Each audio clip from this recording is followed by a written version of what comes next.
Giant's Causeway on the coast of Northern Ireland is one of the UK's outstanding natural features. Its steep cliffs and deep bays form a UNESCO World Heritage Site. Oh, well, this is exciting. Earlier today, we're being told tourists and National Trust rangers saw the legendary fin disappear into a magical doorway within the rock face here at the Giant's Causeway. What Irish archaeologists found beyond the moving stone door shocked everyone. It's terrifying. There is a section of cliff on the northeast coast of Northern Ireland that has never been fully explained. Not the columns, not the geology, not the legend of the giant who supposedly built the whole thing with his bare hands. Something else, something inside the rock itself. Multiple witnesses, tourists, National Trust rangers, people with nothing to gain from lying, reported seeing a section of the basalt face move. Not crack, not crumble. Open, like a door, and then close again, perfectly, leaving zero physical evidence behind that anything had happened. Most researchers dismissed it, moved on. One didn't. He went to the site alone, without permits, without a crew, without telling anyone. He brought a drill. He found a weak point in the rock that nobody else had mapped, and he put a camera through the hole. What that camera recorded inside a space that, by every principle of geology, should not exist, is what we're going to go through today. Frame by frame, detail by detail. No skipping, no cutting to the good part, because in this story, every single step of the process matters. Let's get into it. The Giant's Causeway. What they tell you and what they don't. Most people know the basics. The Giant's Causeway is a UNESCO World Heritage Site. Roughly 40,000 interlocking basalt columns on the northeastern tip of Northern Ireland, most of them hexagonal, formed by volcanic activity approximately 50 to 60 million years ago. The science behind it is solid. Lava erupted, spread across the landscape, and as it cooled, it contracted. Contraction under uniform stress produces geometric cracking, the same reason dried mud cracks into roughly hexagonal patterns. Scaled up to volcanic rock over millions of years, and you get the causeway. Extraordinary, but explainable. That's what the information boards tell you. That's what the guided tours cover. What they don't cover is the internal structure of the cliff face itself, not the visible columns, the interior. Because basalt doesn't form as a single uniform mass, as lava cools at different rates through different layers, it creates internal density variations, stress lines, thin sections, points where two cooling fronts met imperfectly and left a seam instead of solid stone. These aren't visible on the surface. They don't show up in casual observation. But they're there, and to someone trained in reading geological formations, they can be inferred from surface behavior, from the way texture shifts, the way color varies, the way light moves across the stone at certain angles. This matters because it's exactly how Kieran Oria found his entry point. But before we get to the drilling, we need to understand what sent him there in the first place. The reports, what people actually saw. The accounts came in separately. No coordination between the people making them. A tourist who described a section of the lower cliff face sliding sideways and then returning. A ranger who reported something similar from a different angle, different time of day. A researcher who had been visiting the site regularly for a study on coastal erosion and mentioned, almost as an aside in a message to a colleague, that something had moved in a section of rock she'd been observing for weeks. Something that should have been stationary. These reports didn't make headlines. They circulated quietly, passed between people who pay attention to anomalies, the kind of community that exists on the edge of formal research, where nobody has funding and everybody has a theory. Most of what circulated was easy to dismiss. Optical illusions are genuinely common at the causeway. The columnar structures create unusual shadow patterns. Wind off the coast bends perception. Mist rolls in quickly from the sea and does strange things to visible boundaries between light and dark stone. But here's the detail that didn't fit any of those explanations. The edge. Witnesses consistently described not just motion, but a boundary of motion. A line where the moving section ended and the stationary rock began.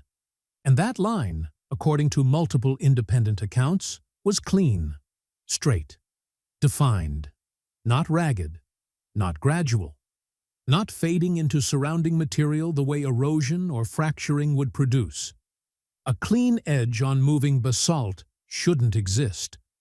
Basalt fractures. It doesn't shear. It doesn't slide cleanly along a defined boundary without leaving physical evidence on both sides. Microfracturing, dust, a visible gap or seam. No gap, no seam, no dust. That's the detail Oria couldn't let go of. Who is Kieran Oria? He described himself as a former field archaeologist, the emphasis on former matters because, by the time he went to the causeway, he had already stepped away from institutional research entirely. His background was in subsurface surveys and structural analysis, not the glamorous end of archaeology, not tomb excavation or artifact recovery, the unglamorous, painstaking work of mapping what's underground before anyone decides whether to dig.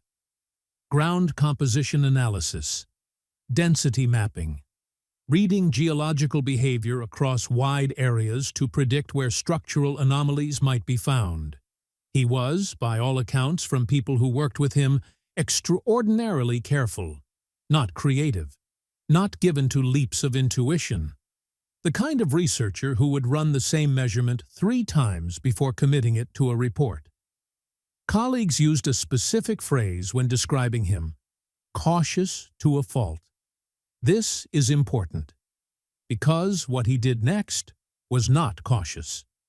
When he came across the circulating footage and accounts of the moving stone door, he didn't assess it through institutional channels. He didn't write up a preliminary analysis and submit it for peer review. He didn't even discuss it with former colleagues. He looked at the footage. He paused on the edge behavior. He sat with it. And then he decided he needed to see for himself what was inside that cliff. The decision and why it matters. Let's spend a moment on the choice to go alone, because it's the part of this story that's easiest to criticize, and also the part that I think is most revealing about what Oria actually believed he'd found. If you go through official channels to investigate a potentially anomalous geological formation on a protected UNESCO World Heritage Site, the process is long. Months of applications, heritage impact assessments, consultation with multiple agencies, and at every stage, the people reviewing your application are going to ask you what you expect to find and why. And if your answer involves a section of basalt moving like a door without leaving physical evidence, you're not getting approved. Your application gets filed, probably never opened again, and you've now officially associated your name with a fringe claim on a public record. Oria knew that. He'd spent enough time inside institutional research to understand how the machinery worked. But there's another reason, a simpler one.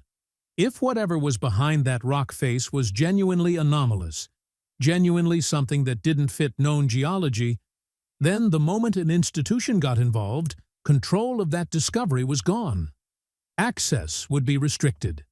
Information would be managed. Whatever was found would be filtered through layers of review before anything became public, if it ever did. He wanted to see it clean. First, on his own terms.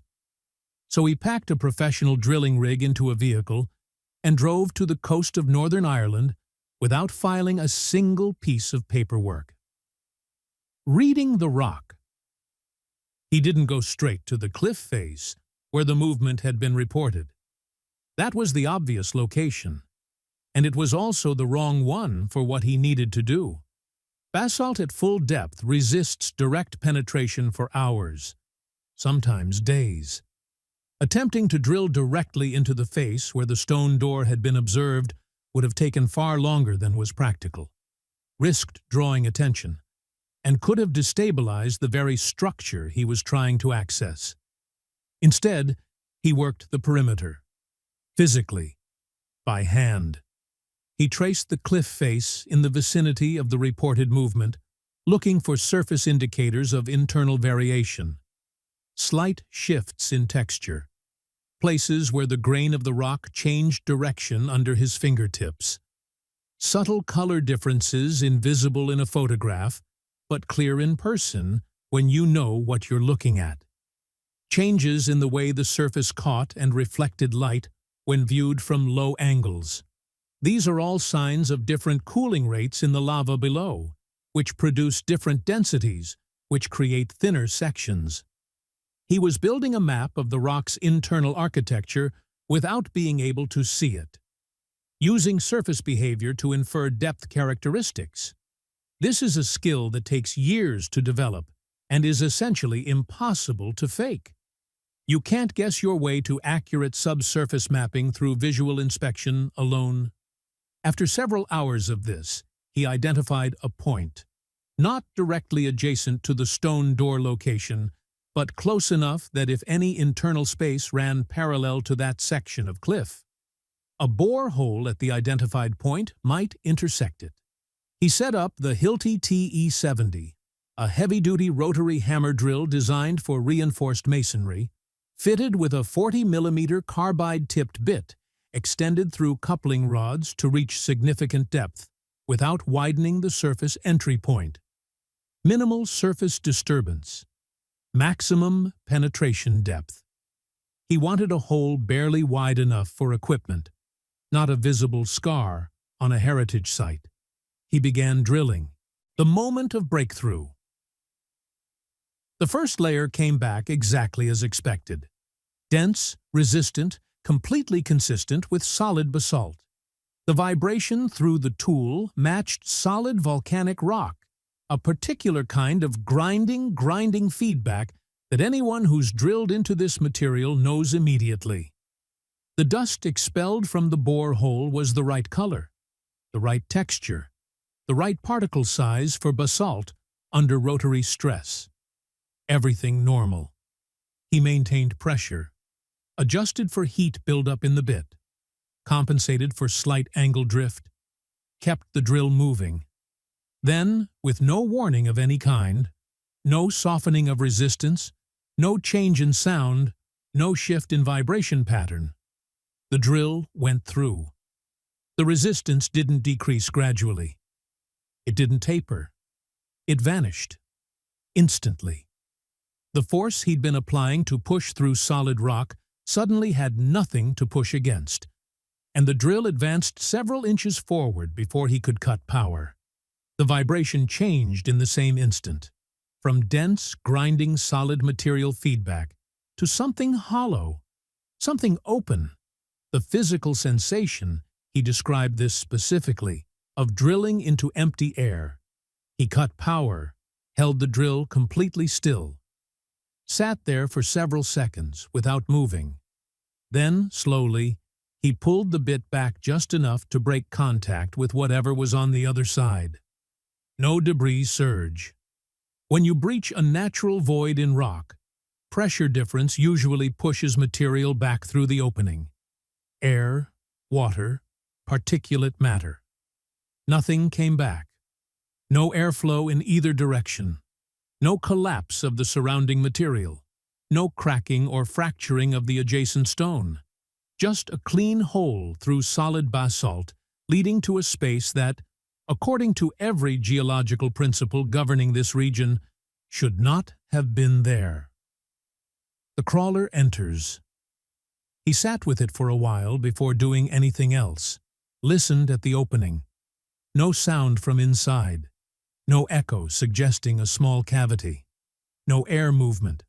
Whatever space existed beyond that point was completely sealed from the outside atmosphere, which itself was unusual. Natural voids in coastal basalt almost always have some connection to surface or sea-level air pressure. This one didn't. He widened the entry point just enough to feed through the crawler, a compact remote-controlled camera unit designed for confined subsurface spaces. Small enough to fit through a tight opening, equipped with its own LED lighting system, capable of transmitting live feedback to a monitor at the surface. The camera stabilized. Aurea guided it forward, and the feed began to show what was on the other side. The first thing that registered was the floor, almost perfectly level. Unnervingly so, given that the surrounding basalt was irregular, as volcanic rock always is. Not smoothed by water, there was no evidence of the gradual abrasion that water leaves on stone. Not collapsed flat by seismic settling, just level, as if the floor had been made that way intentionally. The walls showed basalt column structures, consistent with the surrounding formation, but the space itself didn't follow from them naturally. The dimensions, the proportions, the way surfaces met, it had the geometry of something designed rather than something formed. Moving further in, the camera picked up suspended forms near the ceiling. Not stalactites, those form by mineral deposition and have a characteristic tapering shape. These were different, denser, darker, absorbing light rather than reflecting it, which made them difficult to resolve clearly on camera. But their positioning was regular, spaced, not clustered randomly the way natural formations are, but distributed across the upper section of the chamber at intervals that suggested a pattern. The ceiling structures. At around 10 meters in, Aurea tilted the camera upward and saw something that he said changed his interpretation of everything he'd recorded up to that point. Lines in the ceiling, running horizontally across the space above, intersecting the natural basalt at regular intervals. Not fracture lines. Fracture lines in basalt curve, branch, and vary in width. These were straight, consistent, maintaining their path across sections of rock where the natural material would have deflected them. They resembled structural beams, not protruding from the ceiling, integrated into it, partially obscured by surrounding material, but distinct enough to break the natural continuity of the rock above. And here is the detail that mattered most. Their spacing matched the spacing of the suspended forms below. Precisely. Whatever was hanging in that chamber was connected to, or organized by, the same structural logic as whatever had been embedded in the ceiling. This wasn't coincidence of spacing. Coincidence of spacing in two independent natural formations at regular intervals doesn't happen. It especially doesn't happen in a completely sealed void inside a basalt cliff on the coast of Northern Ireland. Something had organized that space. The question of when and by what or whom was something the footage couldn't answer. Atmosphere, pooling, and the flare. Further in, the environment changed. Moisture in the air, not heavy enough to see as mist, but dense enough to scatter the crawler's LED light outward rather than forward. Edges softened. Depth became harder to judge. The camera's ability to resolve fine detail decreased with every meter. The floor darkened. Pooling appeared. Thin layers of liquid sitting in shallow depressions in the stone. And this is where something genuinely difficult to explain showed up in the footage. The surface of that liquid was moving. Slightly. Slowly. But consistently. Even when the crawler was completely stationary. The reflections didn't settle. They continued to shift. Either the liquid itself had a current, in a sealed underground space with no visible source, or the floor beneath it was experiencing some form of movement, too subtle to see directly, but enough to disturb a thin surface layer above it. The color of the liquid was another problem. Under direct light from the crawler's LEDs, it appeared almost black. But as the camera angle changed, faint tonal variations separated from the surrounding stone, suggesting the liquid had its own color distinct from the basalt it rested on. It wasn't simply water sitting on dark rock. Aurea slowed the crawler, examined the ground carefully on camera. No visible flow, no drain, no inlet. The liquid simply gathered in depressions and stayed there, moving, but going nowhere. At approximately 17 to 18 meters in, the flare occurred, ahead of the crawler. Brief.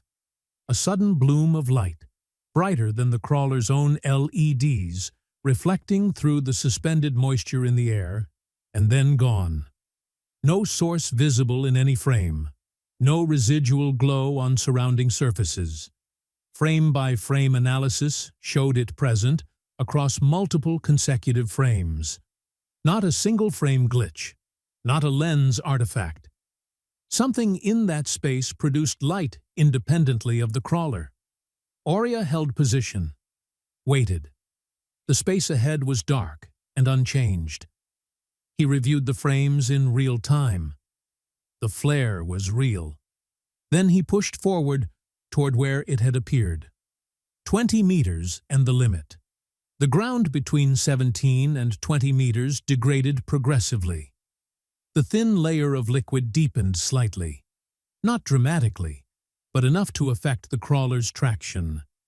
The surface beneath it was softer than the stone closer to the entry point, compressing under the crawler's weight in a way that solid basalt doesn't. Signal interference increased. Not a steady degradation. Intermittent bursts of static across the feed, each one lasting a second or two before stabilizing. Then, the next burst. The pattern suggested either an interference source within the space itself or a property of the material between the crawler and the surface transmitter that was worsening with distance. At 20 meters, the crawler lost reliable traction. Tracks spinning, displacing surface material without gaining forward distance. Signal dropping and recovering without stabilizing. Aurea attempted several minor corrections. Nothing improved. He pulled it back. The retreat covered the same ground in reverse. Ceiling structures passed overhead again.